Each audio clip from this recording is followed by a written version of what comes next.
റൊത്താങ്ങിലെ ഓരോ ഭാഗത്തെ കാഴ്ചകളും നമുക്ക് പുതുമയേകുന്നതാണ്.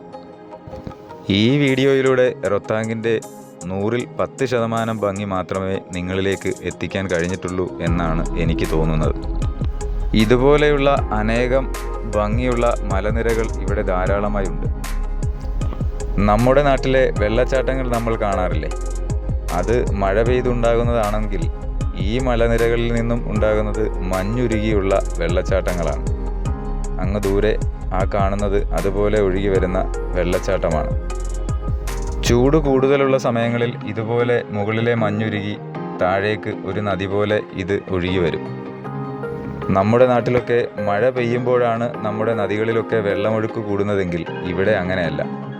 ഇവിടെ ചൂട് കൂടുതലുള്ള സമയങ്ങളിൽ മഞ്ഞ് ധാരാളമായി ഉരുകിയാണ് നദികളിലെ ജലത്തിൻ്റെ ഒഴുക്ക് കൂടുതലായി കാണപ്പെടുന്നത്. ഇതുപോലെയുള്ള യാത്രകൾ നമുക്ക് ജീവിതത്തിൽ ഭംഗിയുള്ള സ്ഥലങ്ങളുടെ കാഴ്ചകൾ മാത്രമല്ല തരുന്നത്, പലതരത്തിലുള്ള മനുഷ്യരുടെ ജീവിത രീതികളും അവരുടെ ബുദ്ധിമുട്ടുകളും അങ്ങനെ ഒരുപാട് അനുഭവങ്ങൾ യാത്രകൾ നമുക്ക് തരുന്നു.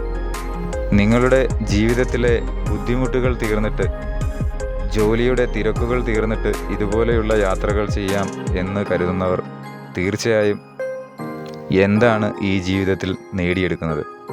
ശരിയല്ലേ? ഈ ജീവിതം നമുക്ക് ദൈവം തന്നിട്ടുള്ളത് ഈ ലോകത്തെ കാണാനാണ്. നമുക്ക് കാണാൻ കഴിയുന്ന സ്ഥലങ്ങൾ കാണുക, അവിടുത്തെ അനുഭവങ്ങൾ നമ്മളുടെ ജീവിതത്തിലേക്ക് പകർത്താനും ശ്രമിക്കുക.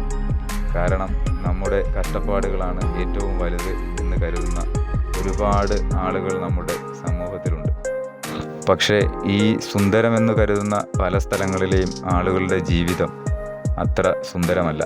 അവിടെ ചെന്ന് നമ്മൾ കാണുമ്പോഴാണ് അതൊക്കെ തിരിച്ചറിയുന്നത്. ഇത് കണ്ടില്ലേ? ഒരു മഴ പെയ്ത് ഒഴുകി വരുന്ന ജലമല്ലത്, മഞ്ഞുരുകി മുകളിൽ നിന്നും ഒഴുകി വരുന്ന ജലമാണത്.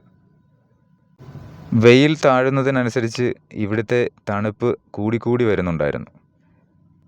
റൊത്താങ്ങിൽ നിന്നും തിരിച്ചുള്ള യാത്രയാണ് കേട്ടോ ഇത്. അപ്പോൾ മറ്റൊരു വീഡിയോയുമായി വീണ്ടും കാണാം.